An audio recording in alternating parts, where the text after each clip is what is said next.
Hello, good morning and welcome dear friends. आप देख रहे हैं NCERT online Pathshala the easier way of learning YouTube channel. आज की वीडियो में हम डिस्कस करने वाले हैं आज के सभी करंट अफेयर्स को और साथ में हम डिस्कस करेंगे 20 महत्वपूर्ण प्रश्नों को, जिनको कि हमने 10 प्रश्नों को हमने सामान्य अध्ययन विषय से और 10 प्रश्नों को हमने उत्तराखंड विषय से लिया है। तो जो दोस्त हमारे चैनल पर नए हैं और वीडियो को पहली बार देख रहे हैं तो हम उनको बता दें कि इस प्रकार की जो हमारी वीडियो है डेली मॉर्निंग डोज सीरीज़, इसमें अभी तक हमने 9 दिन की हमने वीडियोस बना दी हैं। तो दोस्तों आज यहाँ पर 10वां दिन है। तो यदि आप उन क्वेश्चंस को पढ़ना चाहते हैं, उन महत्वपूर्ण वीडियोस को देखना चाहते हैं, तो आप हमारे प्लेलिस्ट में जाकर के उन वीडियोस को ज़रूर देखें और उससे अधिक लाभ प्राप्त करें। चलिए दोस्तों, अब इन सुंदर लाइन से शुरुआत करते हैं हमारे इस सुंदर दिन की।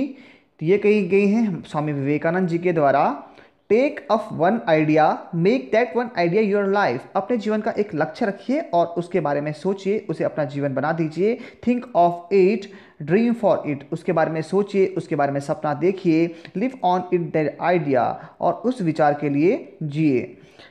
अपने मस्तिष्क, अपनी मसल्स, अपनी नर्व्स और अपने शरीर के प्रत्येक अंग को उस विचार से फलीभूत कीजिए और सभी दूसरे विचारों को अपने मस्तिष्क से निकाल दीजिए। तो इससे आप जरूर सफलता को प्राप्त करेंगे। यही है सफलता का मूल मंत्र, ये कहा गया है स्वामी विवेकानंद जी के द्वारा। अब बात करते हैं हमारे करंट न्यूज़ की। तो पहला क्वेश्चन यहाँ पर बनता है कि हाल ही में खबरों में रहा चिंचोटी जलप्रपात किस राज्य में स्थित है। तो यह है महाराष्ट्र राज्य में। यह मुंबई से लगभग 75 किलोमीटर की दूरी पर है। तो रिसेंटली यहाँ पर हुआ क्या था कि कुछ 100 से अधिक लोग वहाँ पर पिकनिक मनाने के लिए गए थे, जो कि वहाँ पर फंस गए थे। फिर जो वायुसेना है उसके द्वारा रेस्क्यू ऑपरेशन से उन लोगों को वहाँ से निकाल दिया गया। अगला जो प्रश्न है वह है, हाल ही में किस राज्य सरकार ने कन्या वन समृद्धि योजना की शुरुआत की है। तो वह की है महाराष्ट्र राज्य ने। इसमें उन्होंने बेटी के जन्म पर किसान जो परिवार है उसको वृक्षारोपण के लिए 10 पौधे मुफ्त दिए जाएंगे। अगला क्वेश्चन है, हाल ही में किस भारतीय महिला खिलाड़ी ने जिम्नास्टिक विश्व कप 2018 में स्वर्ण पदक जीता। तो वे हैं दीपा करमारकर। ये हैं हमारे देश की महिला खिलाड़ी जिम्नास्टिक। अब बात करते हैं कि यह जो चैंपियनशिप हुई थी वो कहाँ हुई थी। तो वो हुई थी तुर्की में। अगर तुर्की की बात की जाए तो तुर्की की जो राजधानी है वह है अंकारा और जो इसकी मुद्रा है वह है Turkish lira. Next current affair की बात करते हैं तो वह है, एशियन गेम्स 2018 निम्नलिखित में से किस शहर में आयोजित किए जाएंगे। तो यहाँ पर आपके लिए ऑप्शन है दिल्ली, जकार्ता, मुंबई और श्रीलंका कोलंबो। तो इसका आंसर है जकार्ता, इंडोनेशिया की जो राजधानी है।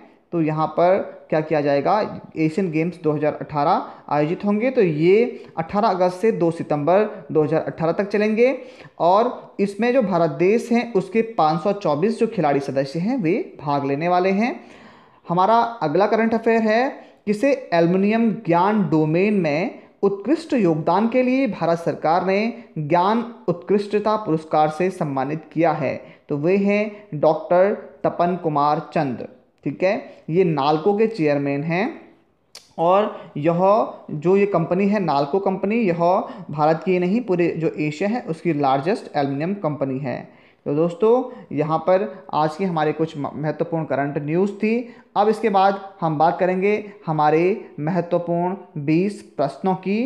तो वे हैं, पहला प्रश्न है, आधुनिक भारतीय आर्य भाषा का विकास हुआ है। ठीक है, किससे आधुनिक भारतीय आर्य भाषा का विकास हुआ है। तो वह हुआ है अपभ्रंश से। अपभ्रंश के बारे में जानते हैं। तो यह अपभ्रंश जो है वह क्या है कि जब सबसे पहले संस्कृत भाषा जो है वह सब भाषाओं की जननी मानी जाती है। तो संस्कृत भाषा के बाद पाली भाषा, पाली के बाद प्राकृत भाषा और प्राकृत भाषा के बाद अपभ्रंश भाषा क्या हुई थी, उसका निर्माण हुआ था। और अपभ्रंश से हुआ था आपकी प्राचीन और प्रारंभिक हिंदी का विकास। जो आधुनिक भारतीय आर्य भाषा है वह लगभग 1000 ईस्वी से और अभी तक जो चल रही है वह आधुनिक भारतीय आर्य भाषा है। इसके अंतर्गत जो भाषाएं हैं वो हिंदी और जो अन्य हिंदी भाषाएं हैं जो बांग्ला, उड़िया, मराठी, गुजराती, पंजाबी, ये सब की सब भाषाएं जो हैं इसके अंतर्गत आती हैं। तो ये अपभ्रंश के द्वारा बनी हुई हैं, तो आप इसको ध्यान दीजिएगा। अगला प्रश्न है, मुहावरा किस भाषा का शब्द है? तो मुहावरा जो है वह अरबी भाषा का शब्द है। अरबी भाषा के जो अन्य शब्द और भी हैं जैसे कि अदालत, अजीब, इज्जत, किस्मत, मुश्किल, मजबूर, हलवाई, ये सब के सब जो हैं अरबी भाषा के शब्द हैं। अगला प्रश्न है, मध्य प्रदेश में स्थित खजुराहो के मंदिर का निर्माण किन शासकों द्वारा किया गया था? तो खजुराहो मंदिर का जो निर्माण है वह किया गया चंदेल शासकों के द्वारा और यह मध्य प्रदेश राज्य में स्थित है। अगला प्रश्न है, तिरुपति बालाजी का प्रसिद्ध मंदिर स्थित है? तिरुपति बालाजी का मंदिर जो है वह है आंध्र प्रदेश में। आपने नाम सुना होगा तिरुपति बालाजी, तो इनका मंदिर है आंध्र प्रदेश में तिरुमाला पहाड़ी पर। अगला प्रश्न है, वेदांगों की संख्या है, ठीक है, वेद के अलावा क्या होते हैं? वेदांग होते हैं। तो वेदांगों की संख्या 6 है। वे कौन कौन से हैं? शिक्षा, कल्प, निरुक्त, व्याकरण, छंद, ज्योतिष, ये सब के सब वेदांग के अंतर्गत आते हैं।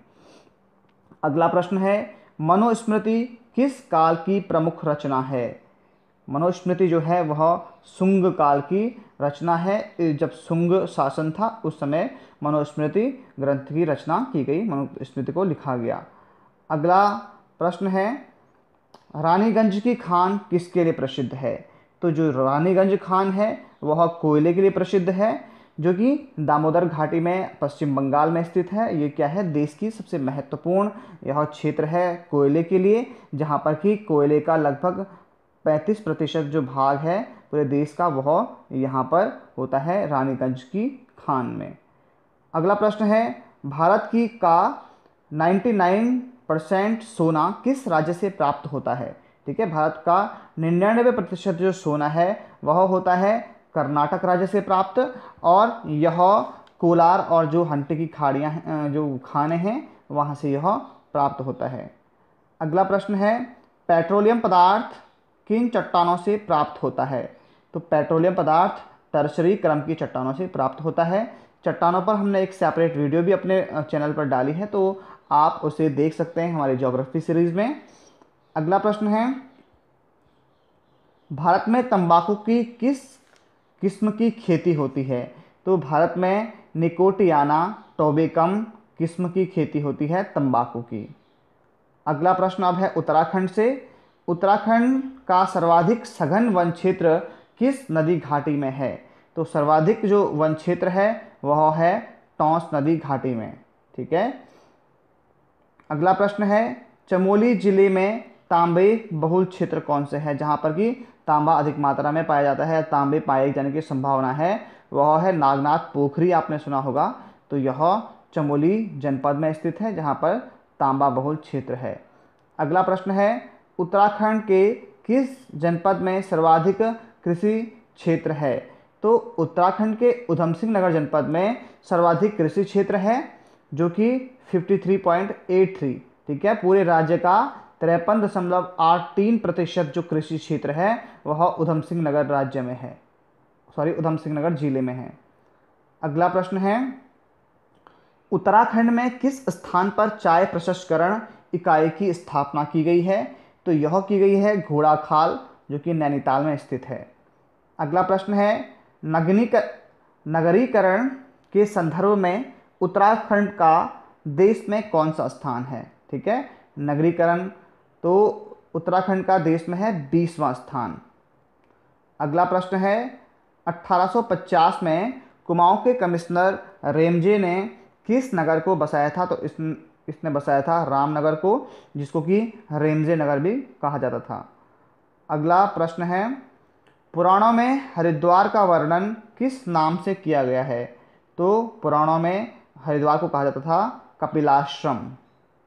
अगला प्रश्न है, उत्तराखंड का सबसे विशाल शिव मंदिर कौन सा है? तो उत्तराखंड का जो सबसे विशाल शिव मंदिर है वह गोपेश्वर में है और गोपीनाथ मंदिर वह है। अगला प्रश्न है, गढ़वाल की सीमा का निर्धारण किस शासक के द्वारा किया गया? तो जो गढ़वाल की सीमा का निर्धारण किया गया था वो किया गया था राजा अजयपाल के द्वारा।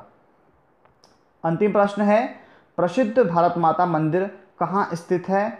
तो यह हरिद्वार में स्थित है, भारत माता मंदिर। ठीक है, तो इस तरह से हमारे 20 क्वेश्चन आज कंप्लीट होते हैं। अब बारी है हमारे 5 प्रैक्टिस क्वेश्चन की, जो कि हम आपके लिए प्रोवाइड करेंगे। तो ये प्रश्न है,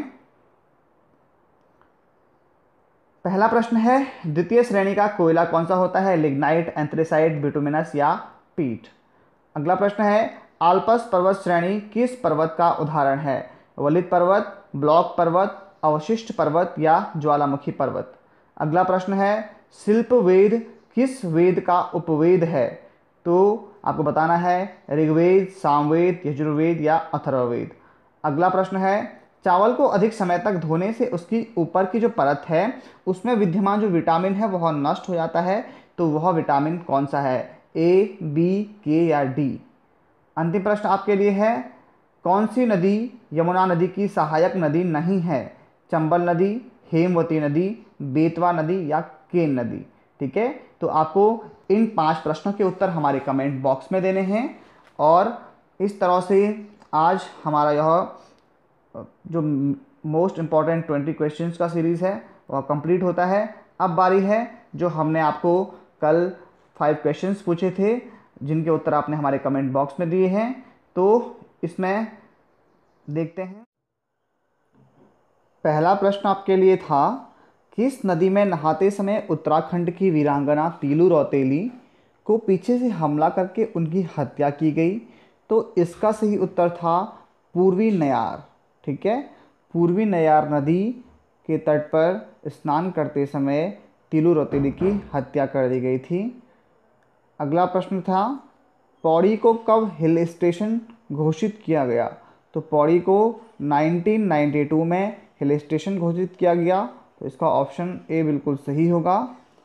अगला प्रश्न था, मालविकाग्निमित्रम के रचनाकार थे? ठीक है, तो मालविकाग्निमित्रम किसने लिखी है? तो ये लिखी है कालिदास जी ने। इनकी अन्य रचनाएं हैं अभिज्ञान शाकुंतलम और भी बहुत सारी इनकी रचनाएं हैं जो कि परीक्षाओं में पूछी जाती हैं। अन्य है मेघदूत, इनकी और रचना है। दूसरा प्रश्न है, एलोरा में गुफाएं और मंदिर किसके हैं? तो जो एलोरा की गुफाएं हैं उनमें जो मंदिर वहाँ पर जो हैं वह हिंदू, बौद्ध और जैन सभी धर्मों के वहाँ पर मंदिर उपस्थित हैं एलोरा की गुफाओं में। तो यहाँ पर ऑप्शन डी बिल्कुल सही होगा। अंतिम प्रश्न आपके लिए था, प्राचीन प्रकाशेश्वर मंदिर कहाँ स्थित है? तो यह देहरादून में स्थित है, तो ऑप्शन बी बिल्कुल सही था। तो हमारे कई दोस्तों ने इसके उत्तर दिए हैं। इनमें से जो 5 के 5 प्रश्नों के सही उत्तर दिए हैं उनके नाम हैं दीपा धामी, मनीष बिष्ट, ब्रिजपाल गणपति, गोपाल मेहता और गुरदीप सिंह। जबकि 2 लोगों ने 4 प्रश्नों के उत्तर सही दिए हैं, वे हैं ललित बिष्ट और हिमा वर्मा। तो इस प्रकार से दोस्तों बने रहिए और वीडियो को देखते रहिए।